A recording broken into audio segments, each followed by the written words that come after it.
Hello and welcome to the Video Game Book Club. I'm Savvy. I'm Elise.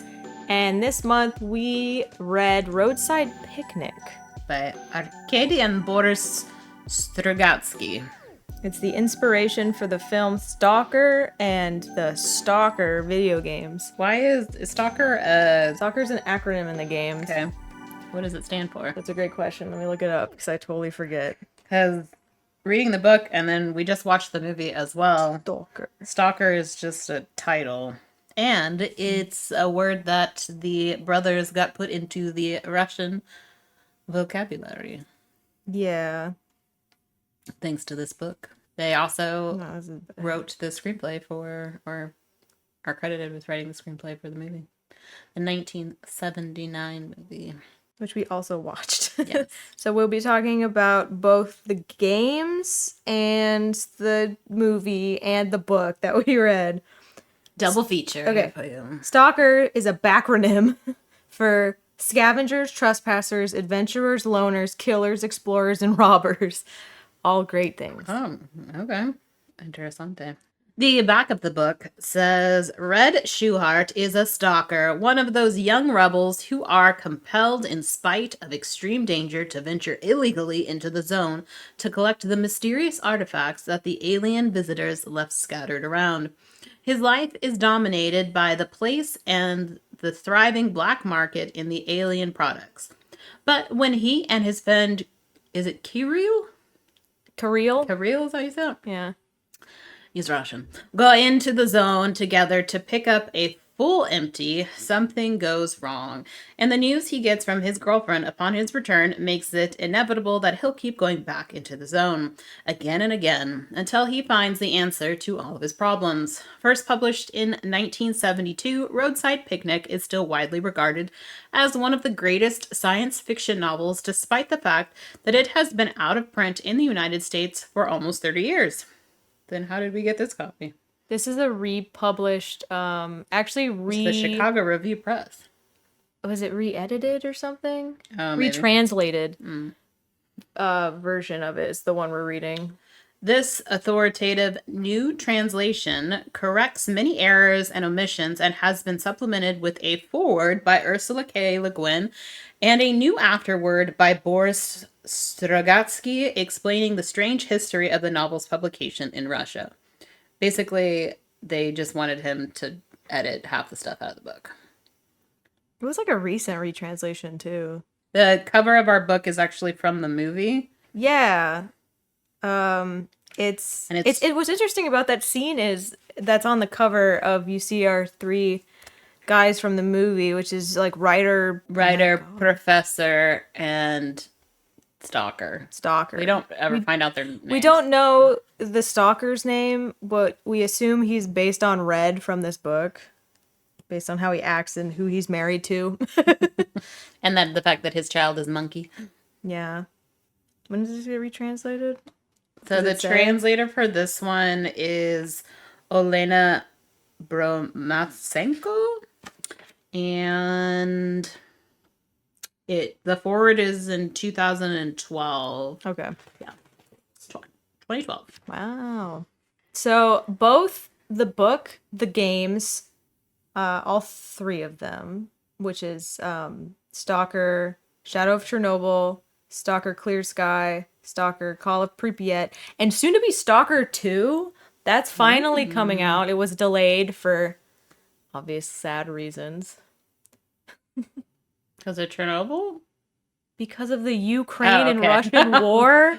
All this stuff happened in the 70s and Chernobyl happened in the 80s. And so the war is happening right now. Yes, it is. I know nothing about the game Stalker. I have never played it. And that made my experience very different than Savvy's. Yeah, I played through the 3 and a little bit of Anomaly while I was reading this book, which is a mod version that combines all the maps from the 3 games. And all 3 of those, so games, movies, and book, are like very different from each other. The book and the movie were very different. The only thing they have in common is the visitors in the zone. The basic premise is like, you have a zone which is full of weird artifacts and radiation and has a wishing stone in the middle. Or the And there are golden sphere. stalkers who are people who go into the zone and take artifacts in the and book, sell them. they take the artifacts. But in the for movie, selling. it seems like it's just to send people in there. There in the movie, there is a wishing room, and you get whatever your heart's desire is, and that's not necessarily what you may want. I think they said it was like a meteorite or something. Yes, that came down into the town. There's no like visitors. In the book, it was a wishing stone. It was the golden sphere, is what they called it. And in the game, it's like it's a stone pillar thingy, I think. But it's all different. Like the book says it was aliens, the game says it was the government, and the movie says it's a meteorite. It's a meteorite. So both the book and the movie are very anti-gun, and the game is obviously a first-person shooter, so it is very gun-heavy. You are shooting a lot of other people, because there's a bunch of factions in the game, and you're shooting a lot of mutant creatures and zombies, and it's one of the scariest computer games I've ever played in my life. Is that pop-out scare? Is that one? I would tell you a story that happened in Anomaly. Is I saw a mutant dog. I was in a bog. I saw a mutant dog run across the hill with a dog. And so which is also in the movie. There was a house in the bog. It was kind of rickety, so I was like, I don't want that dog to see me because I don't want to deal with this. So I walked up the stairs and into the bog house, and I could peek out of the slats in the house, and I could see like where the stairs is and the hill, and the dog wasn't at the hill anymore. So I was like, I guess I'm fine. And if the dog was gonna go up the stairs, I would see it, but obviously you see where this is going. I turn around, that freaking dog waited for me to turn around to pounce on me. It scared the shit out of me. It made no noise coming up the stairs. I was like peeking out for a while. I didn't see anything. I turn around. I immediately get jumped by this dog. This mutant, scary dog. It knows. It waited. I swear God, it waited. It stood in the doorway and it was like, I'm going to wait till this fucker turns around. It's hide and seek and you lost. There's a lot of really creepy things in the Stalker series. The synopsis in the back was pretty much what the book is about. Although, as someone who has not played the Stalker game, I was super confused reading the book. Obviously, the movie is very visual, although not a lot happens in the movie. Like at all. It's almost 3 hours. Yeah. I hope you like really long single shots. Like I do. Actually, it wasn't a bad movie. It wasn't that bad. But not a lot happens, so... Yeah. It's very philosophical. If you're in the mood for like, I don't know, you're going through something and you need some life advice, I guess. I don't know if this was good life advice What at did the it end. give It was you? all morality, and he's like, people suck. I spent all this time taking people to the zone, Well, and they that's- don't even want it. Like the whole theme of this entire series is like morality. Yeah, people suck in this book, for sure. It's about how people suck and like shouldn't get what they wish for, or like should have hope that they can get what they wish for. Let's see what this friggin' Spark Notes app says the themes are. Tonight's themes are Family? Themes. Oh. Family, that was a large part of it. The limitations of science to explain the universe. Because they have all of these leftover stuff, and they don't know what to do with it, but they make things out of it, but more just people buy it. I guess the batteries duplicate, so they work well. I don't like this Spark Notes' themes. Spark Notes is not a good resource. It's called Super Summary, which is even worse. As a former teacher, it's not great information. Yeah, so. you just don't like that we cheat on it. No, it's just there are better websites to cheat from, and Spark Notes is not one of them. Go on my diatribe about the forewords in books. Sure. Did you read the foreword? No, I don't think I did. So the foreword is from Ursula K. Le Guin, who is a very famous sci-fi writer, The Left Hand of Darkness, etc., etc. All I know of her from is Earthy. Ursy, so I didn't even know she did sci-fi.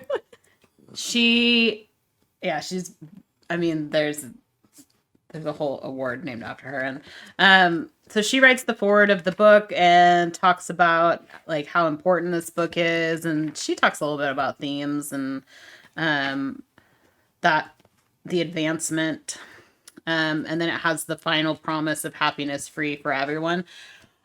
The thing that I don't understand, What? why are the forewords at the beginning of the book? I know they're called forewords, that's why they're there, but they 100%. If you have never read the book, you're not going to understand what's But like, going on. is And that it's a huge much spoiler. of a spoiler? Yeah. That he eventually just wishes for spoiler Happiness, freedom for freedom everyone. for everybody. But the forward always, because I've read several of them, they're at the very beginning of the book. They talk about the whole book, and oftentimes they have spoilers. I'm like, why are we putting this at the beginning of the book? Why can't we put this at the end of the book? I don't know, because they're called forwards instead of afterwards. They should be afterwards. They should be afterwards. So don't read this forward until after you've read it, because it doesn't make sense. It's very short, but it does talk about the importance of the book, because you said as well, a lot of things are based on Roadside Picnic. Yeah, there's a lot of, it kind of created its own genre of like Chernobyl punk. Which this all happened. This book was written before Chernobyl. Same with the movie, but this isn't even about Chernobyl. Like this doesn't take place in Russia, the book. No, it does not. It takes place in Hanford. I guess maybe Ukraine. Who owns Chernobyl? Well, Chernobyl's like a safety, like you can't go to, well, you can go to Chernobyl, but for very limited time. They have a cafe in Chernobyl now. Did you know that? Why? So you can go have a tea nice with coffee. the You go visit Chernobyl. It's wolves, fine. but you can only be there for a limited amount of time. We saw Chernobyl in the movie too. It was one of the That's why I think that's really what blasted this stuff off, was people being like, oh my goodness, it predicted the future, kind of. One of the things about, so in the zone, My bad, Chernobyl's in Ukraine. Yeah. Book, there are 6 zones that aliens landed at, and the people that lived in those zones when they were visited, they get this plague where their skin like comes off and their nails come off, which reminded me of radiation poisoning. And then some of them had a blindness where they heard thunder, but no one else heard thunder. And they were sort of blind, but not really blind. And you can go blind from radiation. So I have symbols and motifs, but I think this is more important when it comes to chapter 3. So I won't talk about it here. But do I think you should read Stalker before playing the game? This is not called Stalker. Roadside Picnic. Do you think you should watch the movie before playing the game? I've never played the game, so I don't know. I think you should. The book was really confusing. Did playing the game help you with some of the visualizations in the book? Not even, though. I could not picture Not half even. of what was happening. I had to look here. something up because like half empties are like artifacts that are in the game, which are things that you collect and sell to like Sidorovich, your like go between to sell your stuff. And I looked up online and people said that half empties in the book are similar to like certain artifacts in the game, but it's not a very descriptive book. The half empties in the book, they describe them as they have like the shape of it and the size of it, the 2 discs that somehow are connected, but you can put your hand through the space in between and nothing's there, but once you move one, you move the other. So they are connected somehow. And I was like, magnets? No, but you know what? That really, really cool collector's edition that I'm not buying, but it's really neat, of this book, Roadside Picnic, by the Folio Society. That's like $300 or $70 if you don't buy the super one. Has a picture of the empties on the cover. So that's a way to look at it. Oh, you sent me that. Well, not They're this. like 2 discs that have space in between them. This is what they assume they look like. If you go on I'll link the Folio Society if you feel like. So they look like 2 symbols with some goo in the middle. Yeah, like a gold line in between them. God, this looks so cool though. If only I could, but I can't because I can't justify buying. So I would not read this book again. So But it's cool looking. And I liked the Stalker games. the book was only interesting to me for chapter 3, and when we spoil, we'll go through and why. Are you ready to It start? also has a map in it. Oh, so good. Anyway. There's a map? Yeah, there's a map of the zone. Is that from the game then, right? No, this is from just the book. They're not very descriptive. I guess they do talk about... No, because they come from different angles. Anyway, I'm done looking at that book. Oh yeah, back to my original question of if you play, you don't need to know any of this stuff to go into play Stalker, obviously. They're so different from each other that it doesn't... Red's not the main character. Red's not the main character in the games, but he's brought up like once, but it's just like, oh, all these stalkers running around thinking they're like Red. Why doesn't Red have a nickname? Or is his nickname I think his nickname might just be Red. because he's also a redhead? Yeah. I don't know. That's our main character in the book. But yeah, I don't think you need to. I think if you liked Stalker, I think reading the book and watching the movie could be really cool to see what it was inspired by. I thought it was interesting to see. I thought it was different a good idea, but is. it just was poorly executed. I have seen this in other translated books that I've read, is that seems to be missing descriptions of things. Oh my gosh, tell me about it. I was like, what is happening? Yeah, I couldn't picture a lot of what was happening, where we were, he's talking about these gravity traps and these like hills, and I'm like, I need more I can't imagine how it is for you, because I have the basis of the game like a little bit in my back head, so I'm like, I was confused. It might be easier if you watch the movie first and then read the book, if you aren't going to go the game It is the movie is very different from the book though too. Yeah, but you at least get like a little bit more visuals. The book, you get a lot of political background about what's happening in the town and what happened because of the visits and stuff like that. There's way more characters. They mention all of these characters, and some of them they don't come back to, and so that was really confusing. There's characters that we meet at the beginning that we don't meet till towards the end, and I forgot who they were. I like the book starts out very casual, and then it slowly gets more philosophical and like arty-farty near the end. I felt like, because this is when I write too, I'll start with a scene or I'll start with a conversation and then I'll develop a story around it. I felt like this book started with a conversation between Noonan and Valentine in chapter 3 and then was built around that conversation. I think so too. About the picnic. Because I mean, that's what the title. Roadside Picnic. They bring up Roadside Picnic in that conversation, which I zoned out of. So I have it up here as symbols and motifs. So even I have notes on it. I'll talk about it. Okay. So yeah, I'd play the game, and don't worry about reading the book or the movie. But I mean, if you like the game or you like that Chernobyl punk stuff, then I think you could get something out of it. I think if you read the book before the game, it will make you want to play the game, because... Is it making you want to play the game? I can't picture anything in this book, so I'd be like... The game's kind of hard. I need like a visual representation, but I also don't like pop-out stuff, so... It's spooky. I don't know. It's only on PC, though, so... Ooh, Stalker 2, though. Stalker 2 is going to be for multiple consoles. It'll be fun. You liked Metro. It's basically the same...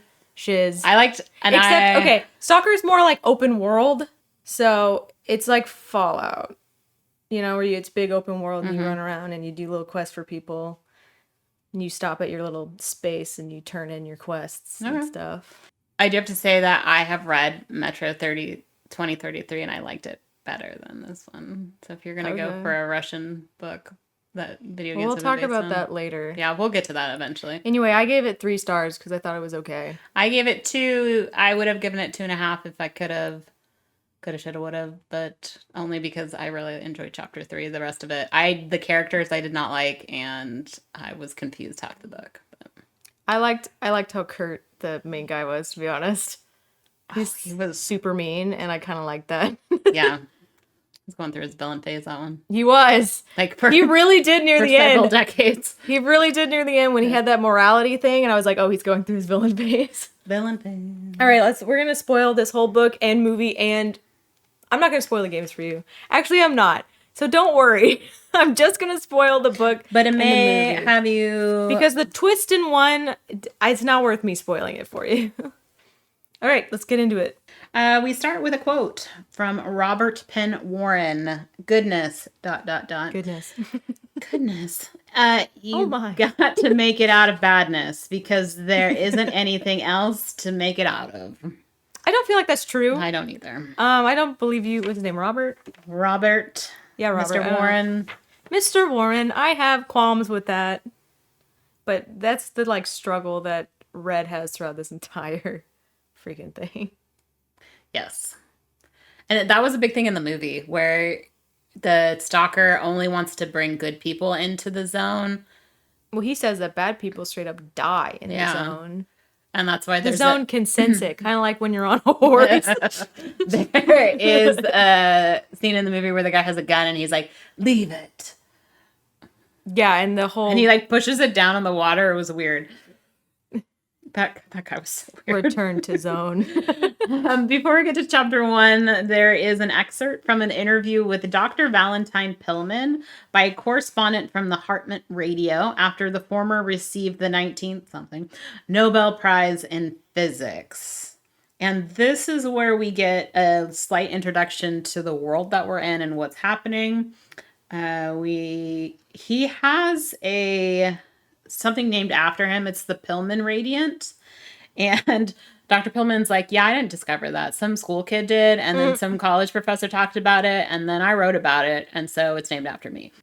His whole thing is that it had to do with where these zones were. Yeah. 'Cause if you spin a globe and shoot at it, you're more likely to put holes in where the curvature is of the globe. 6 zones positioning on the planet resemble bullet holes fired from a gun located between Earth and a certain constellation. Yes. And then he used math to figure out what constellation that comes from. And so aliens are shooting at it. They chose the curvy parts. They chose violence. And one of them is a place called HARMONT, and that is our setting. Mm-hmm. Which to me, I didn't know where that was. I don't know where that is either. There's like hot springs. We don't know where this takes place. And mountains. So, yeah. So, Yellowstone? I don't know. Yellowstone? Yeah. Yellowstone National Park. After it explodes. The visit is the most important discovery. So, Pillman gets very like philosophical, and we'll meet him again in chapter 3, which I totally forgot that he was the interview at the beginning. Yeah, me too. Because you don't see him again until chapter 3. Mm-hmm. And, I mean, his name is Valentine. Yeah, the coolest last name ever. That's his first name. That's a first name? Yeah, Dr. Valentine. You can't have a first name be Valentine. That's illegal. What's his last name? Pillman? Yeah. Oh my god. It's Dr. Pillman, but his first name's Valentine. Do you think anybody who's their last name Valentine thought about naming their kid Valentine? Valentine? Val Valentine? Oh. Be awful. Then we also find out about the Stalkers, and Stalkers are smugglers of alien artifacts. So we get a lot of information at the very beginning, which I felt like was a good setting. Without this, I would have been even more lost than I was before. So I like the interview at the beginning. It's a nice little like world building. Yes. With some background information on what has happened in this world. At the beginning of each chapter, you get a POV. Yes. The first one is REDRICK SCHUHART, and he's 23 years old, and he's single. He works for he's a laboratory assistant. Ladies. Don't choose this one. Laboratory assistant in the HARMONT branch of the International Institute of Extraterrestrial Cultures. And that is like stamped with it's like the chapter title. What a fun job. Being a lab assistant. For extraterrestrial cultures? Well, it's not fun for him. He hates it. Search for the extraterrestrial life, intelligent life, whatever STADI stands for. Wait, that's a job? Yeah, they search the skies. I don't know if they're still around. I think they actually might have closed, but they would search for signals for extraterrestrials. All right, are you ready for chapter 1? Yeah. REDRICK SCHUHART, 23. He's waiting to get his daily booze and cigarettes. He loves those. Mm-hmm. He can't live without them. He is a serious alcoholic. Yeah, he's got problems. Didn't you say in the afterwards they talked about how much they were like, you're gonna cut all the booze out, dude? In the afterwards, the authors talk about how much they had to edit down the alcohol drinking and the swearing because the government was like, this makes us look bad. This makes us look bad. It said that they were actually in the publishing house for 8 years to have to edit their books. Because they had a collection of books and stories. I think they said they wrote over 21. One of the brothers, Arkady, passed away in the 90s. So I think Boris is still alive. Really? Yeah. Oh my goodness. I don't know. I think. I didn't. Well, you continue talking about Rebel. I look up his obituary. They have an empty. And this is where the empty comes up several times. It's one of the artifacts that they find in the zone. It's 2 copper discs, and they are 18 inches apart.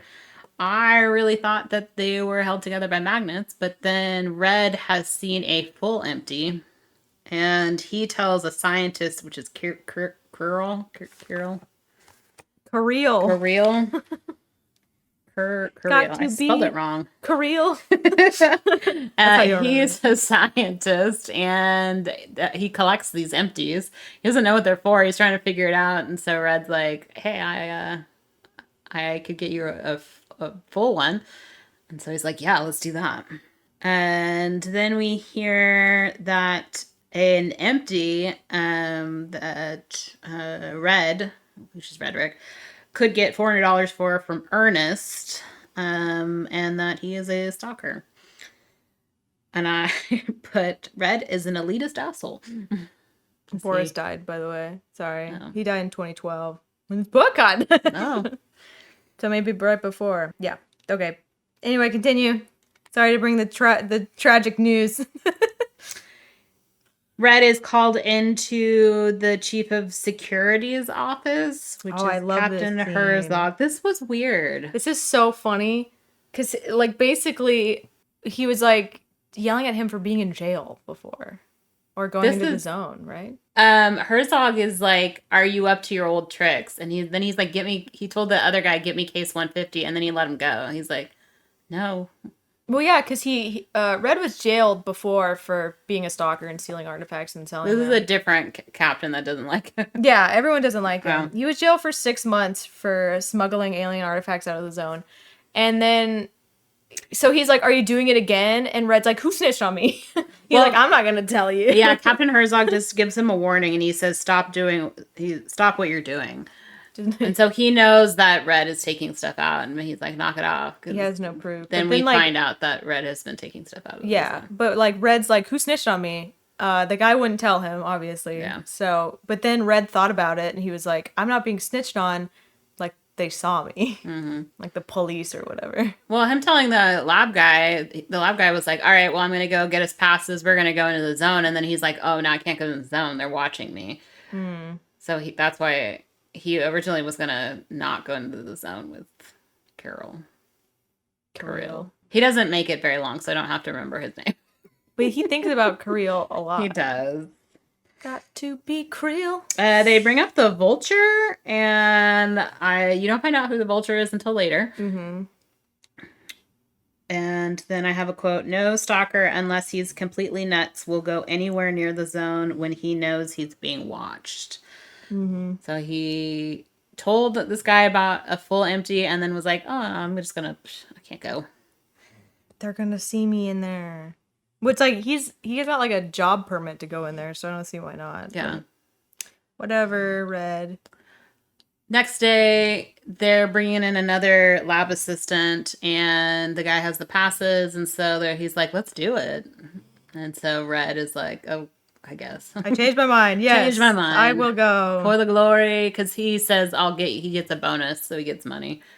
And so he can buy cigarettes and booze. His two favorite, his Go two to loves. the border. They are going to, they describe the zone. It's still really confusing to me. So when the aliens landed, they left stuff, but everything else is like pristine. Nothing has aged, and it's been over a decade. And there's houses that are still there. There are trucks. And you have to be careful of where you walk because bad things happen. Yeah, so this is in both the game and the movie and the thing where they throw bolts at, are they called anomalies? He just kind of throws them at, he's like, "I feel like this direction in my soul." In the game, it's kind of like a shimmery thing in the air, and you throw it, and it'll either like light on fire, it'll get electrocuted, it'll like swirl in a circle, and if you run into those, you will get injured in those multiple ways, or you'll be teleported. So you have to throw it to make sure that you're not walking into a trap, basically. One of the things they call it is the bug trap, and it's basically just an extra amount of gravity that smushes you. Oh yeah, They have a name for it later. The windy one. This is also feel like a weird way to talk about science. They're like, I have some sciencey stuff to talk to you about. Let me write an alien book. Because they talk about there's no time in the zone. When they come out, it's like 5 hours later. Yeah, it's weird. So he wears a watch, so the watch moves, but... The watch moves, but the time in the zone doesn't. I don't get it. Red... Where's a watch in the movie? That was important. Yeah, he stole his... He stole his wife's watch in the movie. This is, like, kind of still Red. And, you know, when he's going into the zone, he steals his wife's watch. Just get your own watch, dude. Maybe he lost it. In the book, we have Kirill. Dang it. Red and Tender go into the zone. There's blue glowing glue. This is where we find out about the plague house and the blindness. And then there is things that are covered in hair. And they used a helicopter to like try to lift something out, but it was covered in hair. And then the helicopter grabby thing touched it, and then it started to smoke, and the copter guy was like, let's get out of here. But there's a helicopter in the book later, and I didn't know if that was the same one, or... Maybe it crashed. Again, I feel like there's things missing from the book. Yeah, it's hard to tell what's happening, and stuff happens so fast. And also, a lot of stuff doesn't matter. Like, they'll have somebody worry about something, and then, like, it's not even a big thing, so... Basically, don't touch anything, and only go where Red tells you to go. They're on a hovercraft. Are they? That's what it said. I thought they were just walking. I don't know. Because they have to move the hovercraft, and it goes in different directions, and then when it auto records the path, so that way it can go back the same direction. So you only have to figure it out to get there, and then once you get there, it will take you back. Like that weird cart in the movie? Yeah, but they said it was like a hoverboard. I don't know. I don't remember that. There are the bug traps, gravity concentrate, which is heavier gravity, and then they make it to the garage. And we also hear that hell slime shoots tongues of fire. Okay. And the reason why he knows where this thing is and all this stuff is because he snuck into the zone. He's like, last time it was dark. This is way easier during the daytime. Yeah. They go to get the full empty, and Red sees a shimmery thingy. Yeah. It's a spider web. Are there spider webs in the game? Yeah, there's little spider webs. Are there spiders? Ooh, are there spiders? I don't think so. Because there was not spiders in the book. I don't think there's spiders. Or there's mutant spiders. There's mutant rats. I don't remember. I don't think so. It's been like 2 years since I played the Stalker game. But Red sees the spider webs, but the other guy doesn't. And he walks into one, and it like touches his back. Yeah. And then Red turns him around, and there's nothing on his back. Yeah. And then he's like, oh, I guess not. I guess I'm just crazy. And they pick up the full, and they take it back. Mm-hmm. It definitely bothers Red, because when they were like changing clothes, he was like, dude, let me look at your back. Yeah, they're in the showers. Red is, I think, naked, and the other guy is also naked, and he like turns him around. He's like, why are you so interested in my back, dude? And he's like, I'm not. I'm just trying to make sure you're okay, bro. So yeah, Kirill's back touched some spider webs that disappeared. There is a story that they tell us about the Knuckles Isaac story where he got, and it's just, this is a story more about the fact that physics does not apply in the zone, where he is lying between two hills and these guards shoot at him for 2 hours. But because gravity and stuff works different in the zone, they miss him for 2 hours. So he's just getting shot at, and at any moment he could be shot, and it's... For 2 hours, huh? That's dedication to kill some that's guy. A lot of bullets. And it said it changed him. It changed him. For the better or worse, I don't know, but he's different now. So Red has cleaned up. He is a big hero. Everyone's like, huzzah. He got extra money. There's like an interview thing going on, right? Oh, the reporters are there. You came back from the zone and you brought this thing. Yeah, he really doesn't want to be interviewed. He was like, yeah, go talk to Tender. Talk to Tender over there. I'm going to go drink. Yeah, so we said the thing in the shower, and then he's going to go drink. Before he gets to the Borscht, which is the bar, he gets stopped by Captain Quarterblad. Captain Quarterblad. He's like, Stalker. And Red keeps walking. And then he like manhandles He's him. manhandled. He's like, why didn't you got guards behind him? listen when I called your name? And he was like, you didn't call my name. You said Stalker, which I am not. And he's like, Quarterbatt sucks. what are you doing so here? He's like, mean I to him. work here? Yeah. Where's your identification? So he shows he's him like, the right ID. here. He's like, oh. And then he's like all like friendly with him later. He's like, I'm glad you took my advice to heart, because this tells us that Red has been in prison before for stalking. For stalking. But not the... For stealing alien artifacts. For stealing, what's the T? Trespassing, really Adventuring. badness. Lurking. Adventuring. Yeah, that stuff. The bartender of the bar is a stalker, or he's like the middleman. His name is Ernest, and his mom also works there. But he's the one that Red uses to sell his stuff. Yeah. So the whole town's in on it. I Secretly. mean, maybe that's why he gets so drunk at the bar all the time. Yeah. He like spends his entire bonus at the bar. At the bar. Dude just loves getting wasted. We meet a lot of people at this bar. Aloysius McNaught? I don't know. Most of them didn't matter. He is an immigration agent. This becomes important later because they're trying to get people to leave the town. Oh, yeah. He was talking about how great Europe is. Yeah. So he's like, we're trying to get people to leave the town so that way the institute can kind of take over the town. So they're paying for and helping people find jobs outside of the town. Mm-hmm. Later on in the book, Red will not be able to do that. But they try to tell him now how great Europe is and you can move somewhere else. And Red's too into being a stalker, I think. He's making money. He like has friends, and he has like friends. This is my home. I was born here, and like it makes him feel important, which is kind of what happens in the movie too.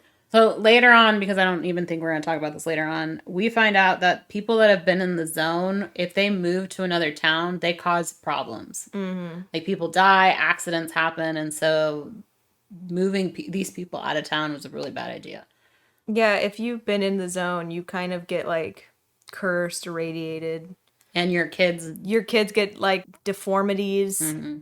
And so later on, Red is not allowed to immigrate. He's not allowed to move. He has to stay in town.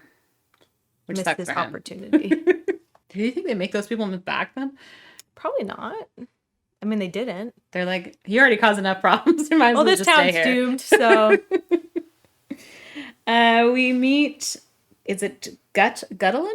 I don't know. He takes, so he's got two friends, Richard Noonan and Guttelin. And Guttelin says that all this stuff is the work of Satan. He buys and buries back the swag. They call us the swag, as they call it the stuff from the zone. They call it the swag. So he'll buy it back, that things that people are stealing, and then he'll go sneak in at night and put it back. The word swag has been ruined for me so long ago. Do you want a swag bag? Yeah, a swag bag. Wasn't there like a Justin Bieber song where he was just like, swag. So every time like a serious moment happened, but they were like, did you get the swag? And I'm swag. It's a swag bag. T-shirt cannon, the artifacts. Richard. Richard met a man from Malta. His name's Creon. And he is looking for hell slime, which is very dangerous. Richard will be called Richard and Dick throughout. So anytime we talk about Dick or Richard or Noonan, I think I'll just call him Noonan. Oh, I was called him Noonan. Though I kind of want to call him Dick. He's kind of a dick. Yeah. Creon from Malta is mentioned later on in the story too, but he's just another stalker. Yeah, he's just another stalker. And we find out that Kirill. Now you never say his name again because he's dead. He's dead. He died of a heart attack in the shower. So the spider web infused into his back and right into his heart or something. Yeah. And this really freaked Red out. Red has a device in his pocket called a shrieker. Yeah. And he presses it's like a loud noise. I definitely thought that he had a bomb and he was just like saying funny words, but what happens is like, so he finds out that Kirill died in the shower and it really freaks him out. Because he's super wasted too. He's super wasted at the bar. He blames himself. And while he's at the bar, the police enters looking for stalkers. So Red is like, I gotta get out of here. So he goes into the bathroom and he throws a shrieker, which just is a thing that makes a really annoying noise, and he goes out the window of the bathroom. And then he's running, and then he sees a lady. Mm-hmm. And he's talked about Gouda before. Yeah. Gouda. Not Gouda, the cheese, but Gouda. His girlfriend, and she tells him that she's pregnant, but not like, hey, I'm pregnant. She's like, my mom wants me to get an abortion. Yeah, she's basically like, but I'm not going to, and I'm going to raise this baby with or without you, Red, because I know you're a stalker and you're going to run off and do all this stuff. And he's like, wait, no, let's talk about this. And that's the end of the chapter. You're coming in kind of hot, Gouda. Well, the fact that she's not like, Red, I'm pregnant. Gouda. She's like, Red, my mom wants me to get an abortion. Like, Yeah, she comes in real hot with this conversation. in the middle of the street, too. She was so sure Red was going to back down, but Red did not. And in chapter 2... Because he loves her. He is, how old is he? 28? He is 28. Are we in chapter 2? Mm-hmm. Chapter 2, Red, 28. He's married, unknown occupation. Mm-hmm. He is hiding behind a tombstone, and there's a patrol car that has his lights. Guess who's going back to the zone? And then I put so many notes in here about like, who is blah, blah, blah. Because every time they bring up a character, I'm like, oh, like Burbridge. So who is Burbridge? Burbridge is an old man. Uh-huh. And then we find out he's the vulture. He's the vulture. He's like the oldest stalker still around. So he was a stalker when like the zone was new and there wasn't any police guarding it and people could just like... He's like the original stalker. Walk in and take stuff and walk out. So anyway, so Red went in with Burbridge. Burbridge kind of has trained Red to do his stalking stuff. And they went to go get that slime, baby. For that one guy wanted. From Malta? That was like years ago, though. He falls into the slime. I know, but they got it anyway. Yeah. And so they also tell us about a bunch of people who have died. Bob the Gorilla. Pharaoh Bunker. Bob the Gorilla. All of these people. They all have nicknames. One of them, the Poodle, Four Eyes. Terrible. What a tragedy. It's so crazy because Redrick, this is weird to me. Redrick was like, oh my gosh, my friend died from the zone. And then he quit his like lab job because he was too freaked out by it. But then he goes back into the zone for stalking. Like, Red, my guy. It's easy money for him. It's the only way I know how to live. Yeah, he doesn't want a penny pinch, and he really likes he wants to drink be his and own smoke. boss. So he's going to create a YouTube channel. He's going to do Urban X YouTubing now in the zone.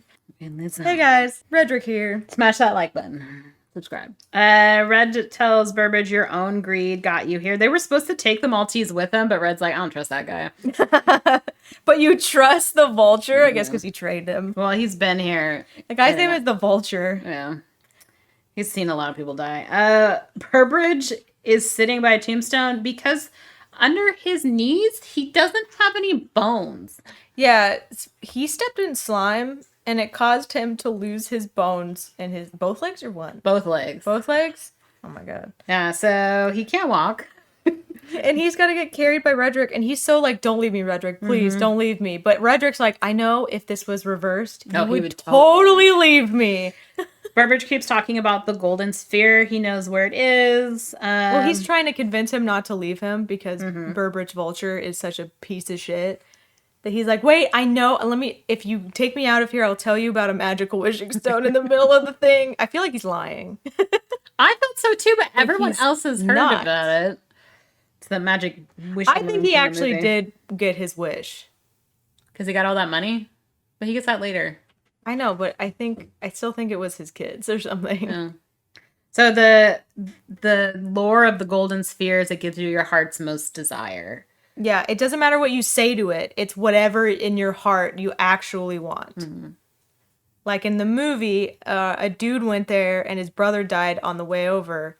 And so he wished that his brother would come back to life, but he got a bunch of money. So then he killed himself because he was like, I'm a terrible person He like sacrificed his brother too to get there. He's like, I didn't actually want my brother back to life. I just wanted money. And the freaking universe knew it. The aliens knew that. And it really hurt my feelings. So I do have to say their cover story for being out near the zone was pretty good. They took a bunch of camping gear and then Burbage bought a fish in a bag. And so Red puts Burbage in their truck and then opens the bag to put water on the fishing gear and then it has a fish on some tarp thing. Yeah. So when they go through the checkpoints, they could be like, we were fishing at 4:00 in the morning, like people do. Like you do.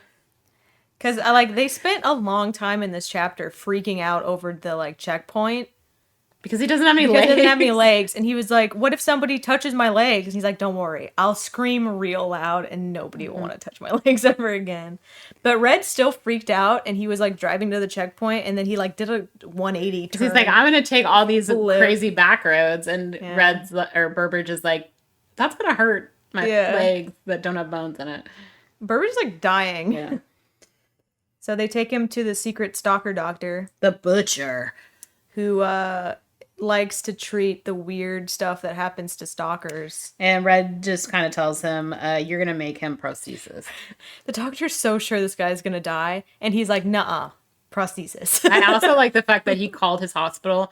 And then when he gets there, no one comes out to get him. And so he runs in and these nurses are like half asleep. And they bring the stretcher. And yeah. so the vulture makes it. Mm-hmm. We find out later. Like, we don't hear about the vulture. For a long time. For a long, long time. But Red's got to go sell his swag.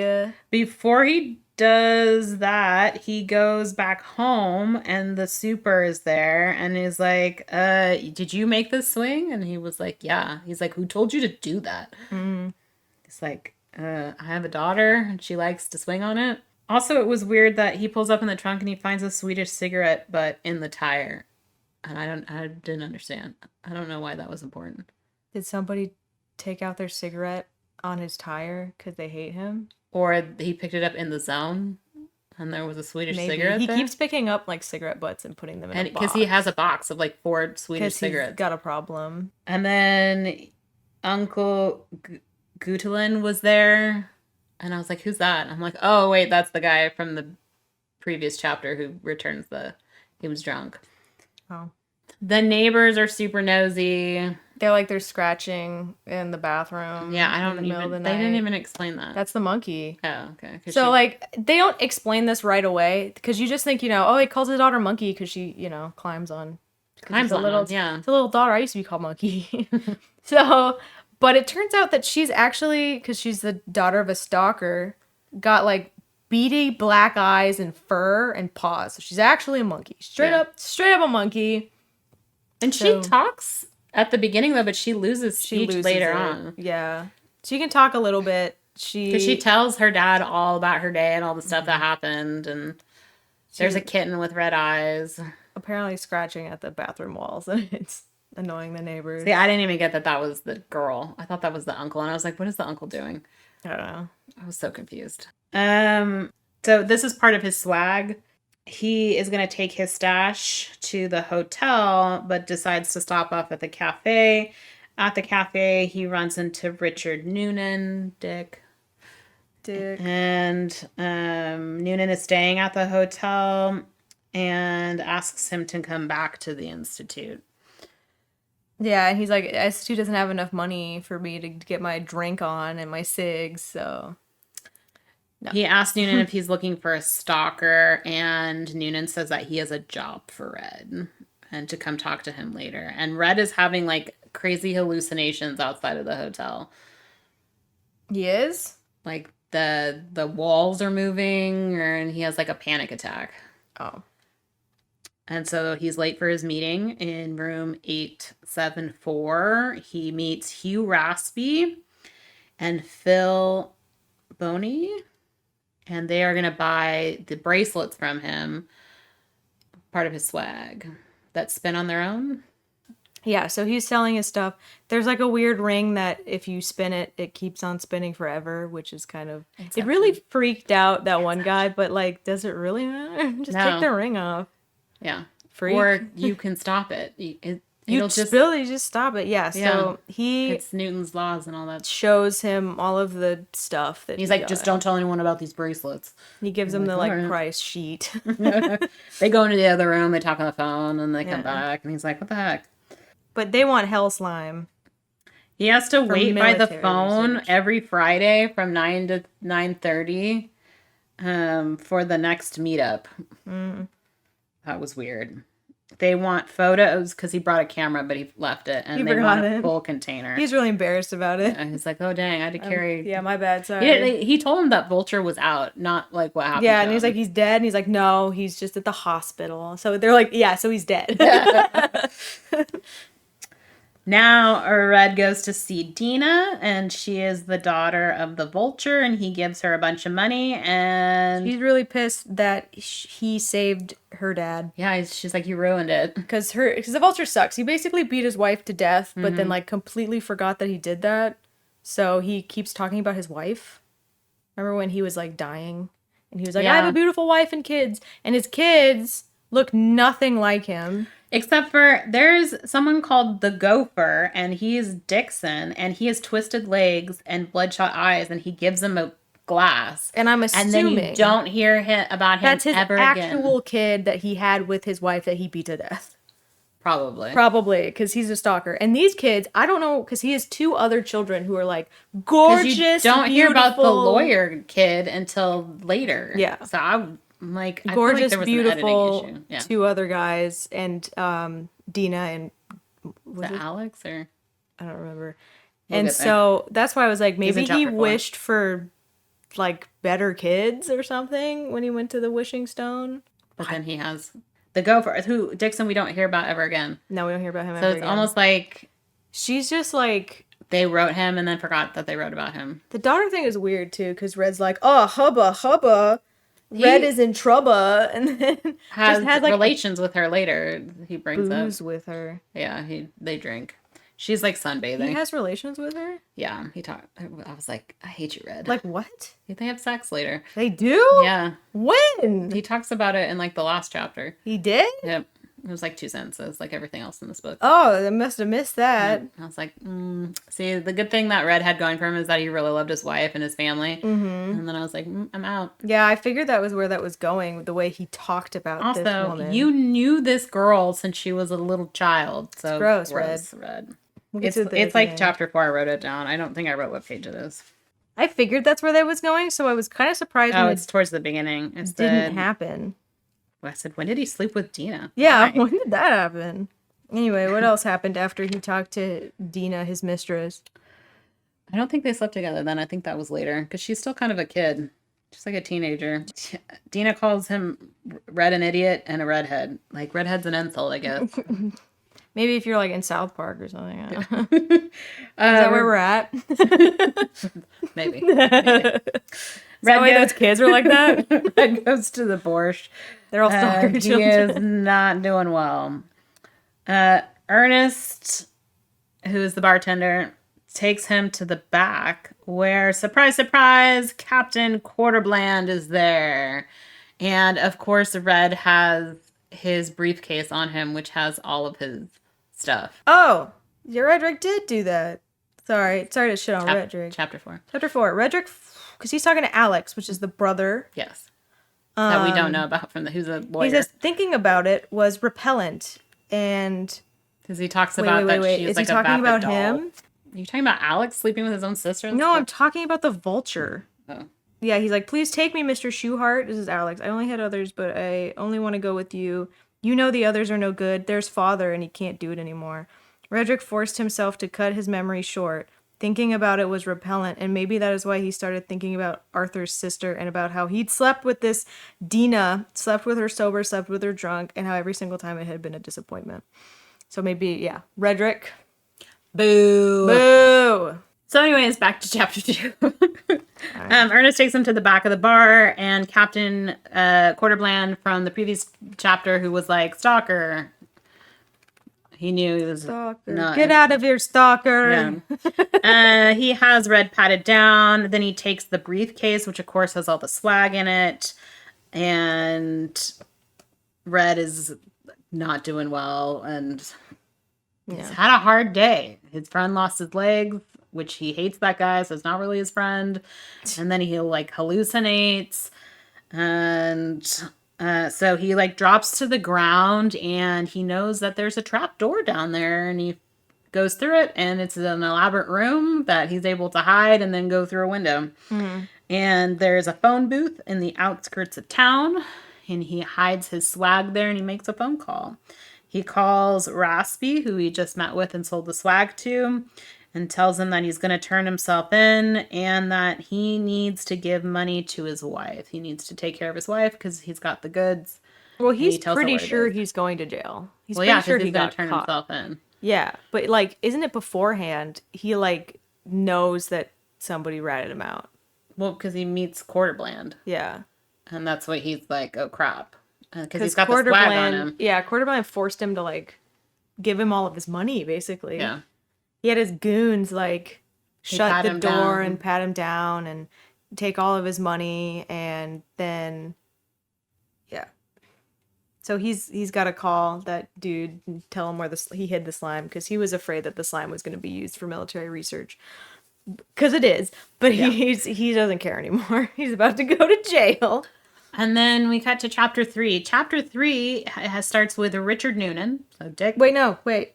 Before we go into Dick, he calls Raspy and is like, "Hey, I'm gonna tell you where the slime is." He hides it under the booth. If you give all the money to my wife. He says you have to make sure you take care of her while take care of my wife while I'm going to be in jail for like 20 years. And then he calls his wife and is like, I'm going to jail for 20 years. Because this is his second offense. He's not in jail for 20 years, No. I forgot how long he was in there. What was his age? 31, so it's 3 years, 4 years. No, it's not. Not that bad. For a second offense? Good behavior. Okay, section 3, Richard Noonan time. Noonan is talking to Dr. Valentine Pillman, who is the guy from the interview in the very beginning of the book. And this is I feel like this is the thesis of the book, because this is all the philosophical stuff. And they have this whole chapter long conversation. They go to they're at the Borscht, or they end up at the Borscht. Because like the beginning of the chapter, isn't it Richard Noonan like seeing Gunta and Monkey and stuff, and then leaving and doing first he's talking to Valentine, and then Valentine calls him a saboteur, and because he's like, you do no work at all. Yeah, he has other people do his work for him, as in like go into the zone and get his stuff, right? Because he sells equipment to the Institute. And some of the equipment works well and some of them does not. And he makes money on the side. We find out later that he runs a brothel and he pays stalkers. So he's got his hand in a lot of cookie jars. Yeah. Businessman. Yes. Entrepreneur. Dick Noonan. There talked about the SK3 launch. It brought back a disc, which this is not important. Then he gets called in by the general. And at first he's like, they're going to congratulate me, 'cause I did such a great job. And then this is where we find out about zombies. This is so fast. They brings it up later, but like it's like 2 words. He's talking to like the cab driver. The dead have just come out of their grave and gone straight home, and they're like, "Yep." Okay, so they were boarding up houses, and then the people were just like running into the door, trying to get back into their homes. But then they're also selling these houses to people because everyone's trying to come to town now, and so there's now anywhere for the returning dead to go. So they keep like the government's taking them, right? We find that on chapter 4 because they try to take Red's dad, but we like, what are they doing with them? Because the thing is, they're experimenting on them. We know that because in one of the things they said they cut off the leg and the leg is still alive. They cut off the hand and the hand flipped them off. when it came back the next day. Because, like, they're still kind of there. Yeah. It's only kind of. They don't really communicate. There's zombies in the game, and they're because there's, like, a brain scorcher in the middle of the zone that causes people to not go to the wishing rock. It, like, literally scorches your brain. So your body remains, and the zombies of the people walking around, they, like, their radios go off, and they can still answer them. But Is this like the Alan Wake thing where they just repeat what they always said before? Yeah, they're repeating lines that they've said before, and they even talk to you, which is extra spooky. But they're dead, and they attack you. So interesting. I think they said that they're a way for the zone to keep people away from the magical wishing rock. They also have a group of elite. They're not really zombies. They're kind of like a cult called Monolith that attack, but they might be. I don't know. Anyway, not relevant to this. Noonan is driving to go meet the general, and he drives. So he's like thinking about all these things. We get some backstory. Space cells are batteries. They multiply on their own, and that was space cells. Is that what it is? So I like to call my batteries. And that was like the biggest thing that came out of the zone. Because that was actually useful. But they can't figure out how to make them, but they kind of know how to use them, but they don't know what they're for. And so this will get into the philosophical stuff later in the chapter. He drives by the Vulture's house, and he's got a huge mansion, and he is doing okay for a man who doesn't have legs. He parks at the law firm of Korsh, and Samak. Korsh. Where the general's office is. And I'm like, what? I don't know what's going on. And he talks to the general about all the stalker gangs are gone, the Metropole, the green, I can't even read my flower. There's a whole bunch of them. Quasimodo is one of the groups. And he's like, they're all gone. And then they also talk about the Golden Sphere. Stephen Four Eyes Norman brought out a death ray, which they called the death lamp, which they were able to make sure it didn't get into people's hands. We give info on Burbridge's family. His son Alex is the hotshot lawyer, or is supposed to be a hotshot lawyer. Dina is so hot, and all the boys like her. Oh my god. They have parties all the time at their house. Way. Yeah, so since all the stalkers are quote unquote gone, but it's revealed that they're now organized under like a group of weekend picnics for tourists set up by Burbridge, which I guess is doing really well. Who goes on a week-long picnic? This was weekend picnic for tourists. I think that said it's like some of them last a week. No, maybe. So they set up all these tents, and it's basically just a huge party, and everyone gets it on. We find out also that Red got out of jail a month ago, and he's having family troubles. Yeah. Basically tell us about people that we may or may not have heard of. This is kind of like world building, I guess. Yeah, in a way. It's telling you like, here's what's been going on. The enemies are now using robot stalkers, so they have robots that go into the zone, so they're not going to need regular stalkers anymore. Probably for the best. And then the general tells him more than 6,000 units of materials have been taken from the zone, and he gives Noonan a week. How do they get that stat? I have no idea. How would you get that? Whatever they're... I feel like they're making that up just to sound like dramatic. They went on Did they count every single thing on the... They could see the sales of... Yeah, I guess. Confiscation of stuff, so it's probably more than that. All right, so we got to have the Newman and Dr. Valentine Pillman lunch debate. We get before that he goes back to the hotel. Hamfist, whose name is Raphael, he's also known as the Nose, he is 3 nicknames, the manager, and he Burbridge like attacks him and is like, how come I don't know about these picnics? I don't know, boss. Yeah, Burbridge has a lot of clients. He services the police in the headquarters, and then the picnics they call going to Sunday school. Yeah, which I was like, that's wrong. Why? What are they doing at these picnics? I don't know. Going hanging out in the zone, stealing stuff, praising the zone. Auto zone. Then we get to the the Kool-Aid. philosophical talk at the bar. So we're at the borscht with Valentine and Dick. Dick and Pill. This is where we get the title. So they're talking about the visit and like the importance of the visit and how has it changed your life. And Noonan, Are you better off a year ago? I mean, by now, what? It's been 20 years since the visit. I guess. Noonan, it's not that there are aliens that are out there, right? Which would be a huge discovery on its own, that we are not alone, that there is another species out there. And Noonan's caught up not on the fact that there's aliens, but that they will eventually come back. And that is his whole motivation, is that he has to do all of these things in case the aliens come back. They come back, and for some reason he thinks that we are important enough to attack. It sounds like they just threw a thing down, like almost littering the zone. Which is where Pillman comes in, and he talks about the theory of the roadside picnic. Yeah. The roadside picnic philosophy is that the aliens arrived, they did their own thing. They see us no more than a bunch of ants at a picnic. Mm-hmm. So they are not involved with us at all.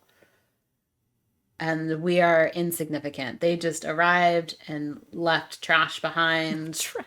And we don't know why they use it or what it's used for, but we're trying to figure it out to advance us more into the upcoming next visit, if there even will be a visit.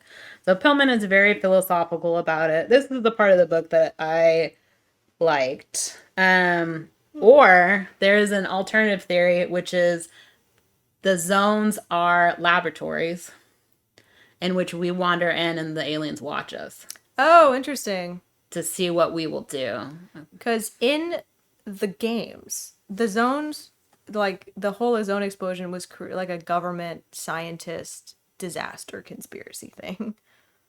As they had their buildings and then they blew up. Well, they talk about there was a corporation that took the slime and then they spilt the slime and then it like destroyed their whole building. So are they saying that the slime is like man-made? In the book? Yeah. In the book, it was one of the things that's left over in the zone.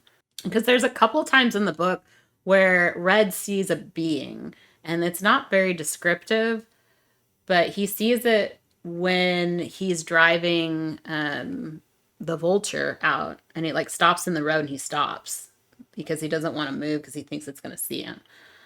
And then he sees it later in the next chapter with Alex. Which one... Which theory would you prescribe to? Probably the roadside picnic one. I liked that was a turn for me. It sounds like a similar theory to like God, you know? Yeah. Like is it actually gonna come back, or I don't know, present in your everyday life, or is it just kind of like a dropped you in and called it a day?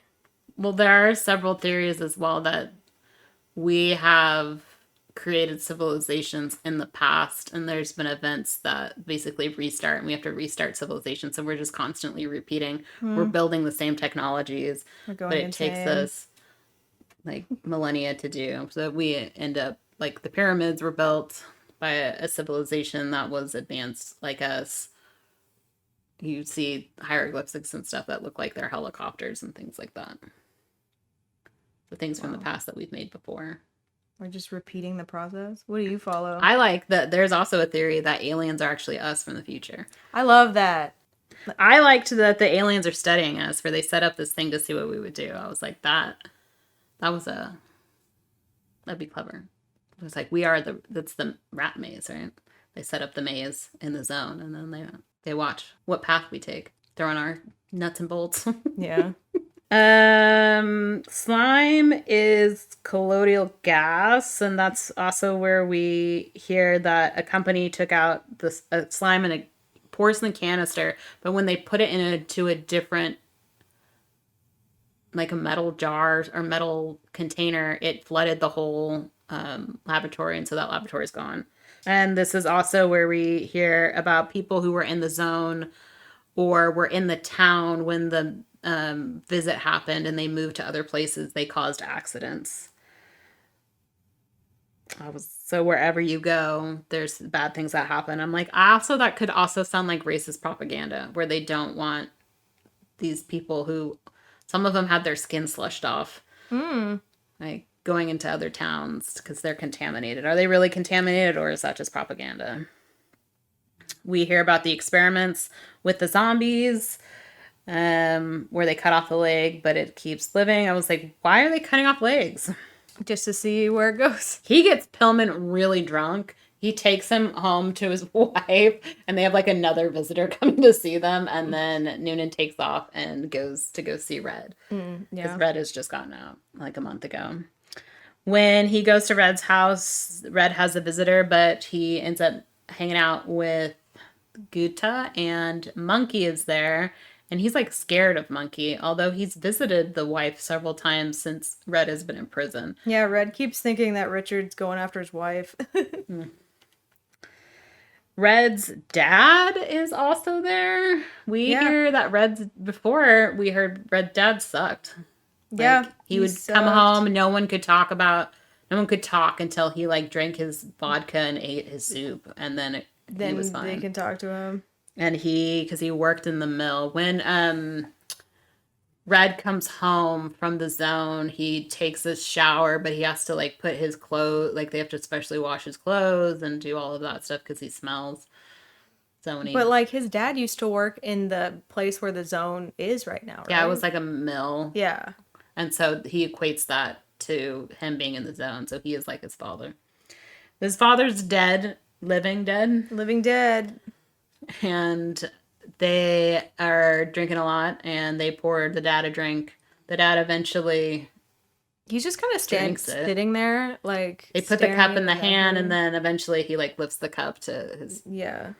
And then Red's like, we're gonna have a party tonight. Yeah. Noonan sees that Red really cares about his dad, which is weird, but... They were supposed to come take his dad. Red was not having it, and he literally... threw them out of his apartment. Yeah. We also hear that Burbridge was there. That's who Red was meeting with. And they have some parting words. And we found out that they banned immigration, so Red can't move. He has to stay there. That's all I have for chapter 3. Yep, that's pretty much what happens. Okay. Chapter 4, the last chapter. Yeah. This is, again, Red. He is 31 years old, and that's all we get. Yep. Occupation, who cares? Red is walking next to Arthur Burbridge. I have a question for this one. What? Because it starts with that they have just had a torturous night full of nervous tension that shook every fiber, is the quote that he has. Mm-hmm. Is he talking about the stuff that happens as he describes it, or did they already go through a bunch of crap before they get to this point? They might have already gone through a bunch of crap. Because at the end, he's not standing next to Arthur. Yeah. So Redrick's whole goal is to go to the wish-granting sphere. He has to take the kid there. The kid, who's not a kid. I mean, he's a young adult. He's a young adult. He says, Burbridge's son, Arthur. He has a chance to go with a lot of stalkers, but he chose Red because he trusts them. Trust Red. And Red really hates this kid. Red hates this kid, but Red struggles because he knows... It says Redrick knows that one of them has to die in order to temporarily deactivate the meat grinder in order to reach the sphere, which is a secret that he keeps from Arthur. Which the meat grinder is what they talk about in the movie. They do. I didn't get that it was a meat grinder. And I think that's why, because in the movie it says it could sense that you're like a good or bad person. Yeah. Whether if your wish is going to be worthy enough. So the fact that the guy in the movie got through it and our stalker in that movie was like, oh, thank God. You're going to put me into the... Yeah. You're going to not even tell me about that? Is this the meat grinder? Like the one on the cover of the book? The cover of the book is just a bunch of soft like hills. Like little tiny piles of sand. Quicksand. Which a bird disappeared. Yeah. But it got me grinded. That's the truth. I thought it was the thing that was next to them because it was like a weird slatted. Oh, is it the hole that with all the cobwebs? Maybe. Because that he sat and he threw the rock down. He went ahead of him. Yeah. I have no idea. I don't know. It's not descriptive at all. I don't know. We hear about Red sleeping with Dina. She was nothing but an empty shell, a fraud, an inanimate doll instead of a woman. Damn. Get burned, Dina. They are going after the Golden Sphere. The Vulture wants his legs back, so Alex is going to wish for his dad's legs back. That Vulture's doing pretty good. Yeah, so... he's fine. He's got money. He's got hot children. I don't know. There may be mutated people living in the zone. Are there mutated people in the game? Because we don't hear anything about it. Like Snorks. Oh, you talked about the gas mask. The gas mask people. Yeah. There's also like other mutated weird creatures in the bunkers and stuff, but some of them have like telekinesis, and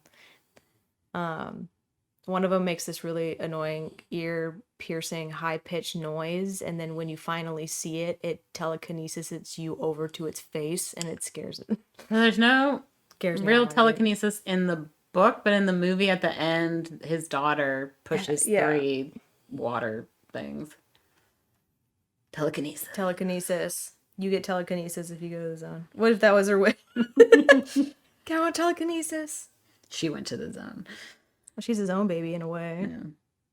Arthur brought a gun to the zone, and Red's like, put that away. The zone don't like no guns. Well, in that one, he was like, who are you going to shoot? There's no one in the zone. And Arthur says, I only has 1 bullet in it because I don't want to happen to me what happened to Dad. Oh, he's going to kill himself. Which is similar to what happens in the movie, because one guy has a gun, and the guy was like, drop that gun. Don't bring it into the zone. It's going to kill you. The zone's going to know. And then he asked the other guy if he brought a gun, and he's like, no, I just have poison sewn into my suit jacket. So that way I can kill myself. And he's like, do you plan to die in the zone? He's like, I don't know, but... Well, he brought a bomb. I don't think he was going to explode himself. It looked like it had like a little thing you could put stuff in. Yeah. I don't know. So they leave the gun behind. That way they can come back to it. Later, I guess. I don't know. He wraps it up for him. Very nice. Gift wrapping service. Arthur starts really to listen to... He listens to Red, but then he freaks out. And they're in some like hot zone thing. Where it's like the sun, and then Red pushes Arthur down on the ground and is on top of him, but his like butt's burning. Yeah, they're in the fire location. And then I guess it's almost like an ant with a magnifying glass, right? The magnifying glass moves away from them, and they're able to... He throws them into a puddle. Yeah. And then... a lot of obstacles they have to go through. There is smelly puke green liquid. And then they also see some of friends of the past. They're like, oh, look, over there is Four Eyes, and over there is Poodle. Yeah, they're all lightning and thunder. Destroyed. I was like, they have to go into the goo, but isn't the goo the thing that I was like... It must be different goo. Different goo. I don't know, I'm not stalking. So they just got boiled alive, then in this sticky goo, so their skin's all burned, and now they have sticky clothes, and so Arthur's like taking off his clothes. Yeah. They find the golden sphere, but Red says it looks more copper than golden. There is a transparent emptiness lurking in the shadows, and then I asked, is Arthur dead?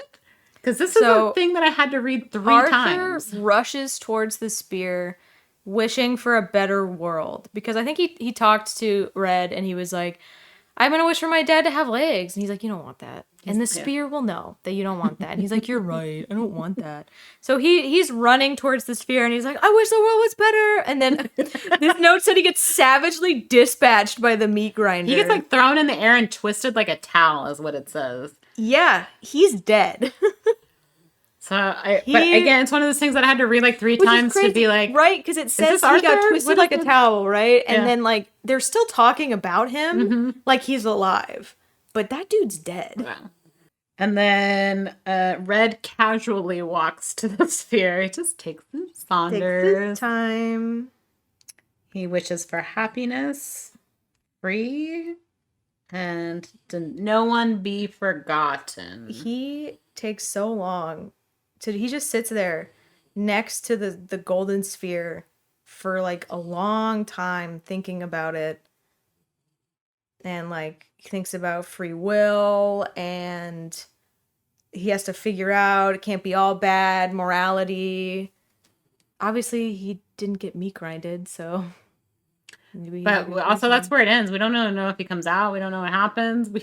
no, that is the end. that's the end. He wishes for happiness for everybody. Which in the movie, all three guys make it to the room. The stalker guy was like, I like my life, which he really doesn't. It doesn't sound like he does. He like throws a hissy fit. And then he's like, you go in the room, writer guy. And writer guy's like, he's like, think about your past because that makes people a better person. And the writer guy's like, if I think about my past, I'm going to be an a-hole in there. I had a bad past. And then we saw before where he talks about how he wrote for people and he wanted to make people have a better life. But then people took his messages and twisted them and made him into something that he wasn't. So he's having a little crisis of character. And so he's like, I'm not going in there. So they made it this whole way into this room, and writer guy's not going in there. And then the professor brings out a thermos bomb from his backpack, and he's like, I'm going to blow up so that nobody goes into this godforsaken zone ever again. He has kind of two reasons. One is, what if a bad person comes in here and wishes? And two, if people find out that there's a magical wishing room, then everyone's going to flock here in the thousands and people are going to die in mass, which we didn't see anyone die during we saw one dead body in a car that looked like it was burned out. One dead body in a car. We saw the couple, the skeleton with a wig. Really bad. Yeah. Then there was a dog, and we saw a lot of bugs. But other than that, there was a dog that was following them throughout the zone. I'm sure it's symbolic for some bullshit. But yeah, so he was gonna blow it up, and the stalker was always like, "This is my life, dude. I make my money. I make money sending people here." But he also was like, "No, I give people hope. You know, I send them here. They're just like me. They're sad and depressed, and they come." And he tries to make sure that they're good people because there's a lady that wanted to come, and he's like, "No, yeah, I don't trust you. You smell weird. You just like that, you're not gonna make it in the zone." He won't even take his wife. Yeah, that was the end of that, besides the telekinesis kid. Because that really was the end of it. But after the stalker guy comes back to convince the guy not to blow it up. Yeah, so they went there for nothing. And then he comes home and he has like the biggest hissy fit about he lays on the floor and is like, what am I doing this for? And no one's worthy. And she's like, I'll go with you, honey. And he's like, no. He doesn't want her to die. He's like, you don't think I have wishes? Because she threw a hissy fit at the beginning of the movie. They all threw a hissy fit. Apparently that's what you did back then. If you are upset, you lie on the floor. And like writhe around like a child. Yeah.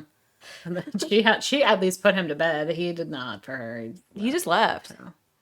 That's what she did in the beginning. Anyway, so yeah, that's how the movie ends, and that's how the book ends. And how does it? Are you gonna spoil the game, or I can kind of spoil the game. There's different endings for the first Stalker game. The first Stalker game, you can go to the wishing stone and make your wish, and you wish for the zone to not exist. I feel like this is like a Mass Effect trifecta. And then they actually copied a scene from the movie where our stalker, like, when he shows up at the zone, he's like, hold on, guys, be right back. And he goes and he lays face down in the dirt. He said, it doesn't hurt. And he flips around and he's like, yay, the zone. I love the zone. Oh, in the movie, too, there was the Wizard of Oz effect where it's in black and white. And then when you go to the zone. When you go to the zone and when you look at the daughter, who is part of zone, zone child, then it's in light. It's in color. It's in color. So sometimes in the zone though it was not, and then it was, and then so that's the normal ending for Stalker 1. And if there's also a secret special ending, that's the true ending, where you find out that this is a government experiment called the Sea Consciousness, made by scientists to try to expand the zone and stuff. And it's kind of complicated, and I don't want to get into it, so you're gonna have to find it for yourself. So you blow it up, or no, you wish. You wish it doesn't exist. You wish it doesn't exist. The other ending, when Is you it meet like the scientists and the sea consciousness, you have two choices. You can say F this and kill everybody. Or actually, no. You can go out and be like, I don't want to deal with this science stuff. I'm going to go play Stalker forever. And then you can leave and do that. Another one is you can become like part of the zone-ish immortal, where you go into the tubes that all the scientists are in, and you're part of the consciousness of the whole zone. Which seems like a bad ending. And I think the truthful ending is you leave. Because your character, just as they are. Your character's in the third game. Because the second game's a prequel, so that doesn't count. Second game, you're just a mercenary going after. So what happens how does the third game start then? In the third game, you're a military person, and you have to go find your character from the first game. So you didn't save there's still a zone? There's still a zone. Because that's not a true ending.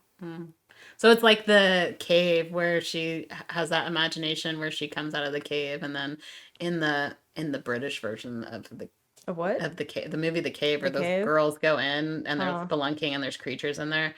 The original ending of that movie is she thinks she gets out, but then she wakes up and she's still in the cave. That sucks. But that was such a strong ending for American audiences. They made it so she got out, but the original British ending is that she's still in the cave. Of course, the Brits keep it in the depressing. Yeah. Europeans love being sad. All of them. They're like, how can we ruin our audience? And we're like, aw, wah. We writhe around on the floor. We're like, no, there's not a happy ending. Well, speaking of depressing Europeans. Oh, great segue.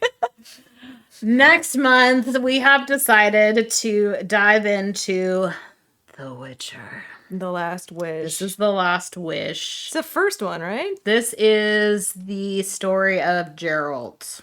Good old Gary. So, how do you say his name? Andrzej? I don't know, because I don't like him. Sapkowski? I'll straight up say it. I don't like that guy. So we tried to watch the series. We didn't make it very far, but we played the third. We played the third. Game. We played the game that everyone says is game of the year, best game ever made. Oh my god. We finished it. The Second Coming of Christ. We hated it. Yeah. I'm gonna give you a heads up. We hated it. We don't like the TV show. Yeah, that we couldn't do it. But we're gonna we both exited out at the torture same ourselves episode. more and read the first book. Apparently, the games take place after the the trilogy of Geralt is what I read online. I don't know. Correct me if I'm wrong in the comments. So maybe this will change our minds. You know, we're open to it. We're gonna do it. Maybe it's better. Maybe it's worse. We'll find out. We'll find out. All right. Join us next week. Month. Dang it. You're right. Join us next month. I can't read The this Witcher.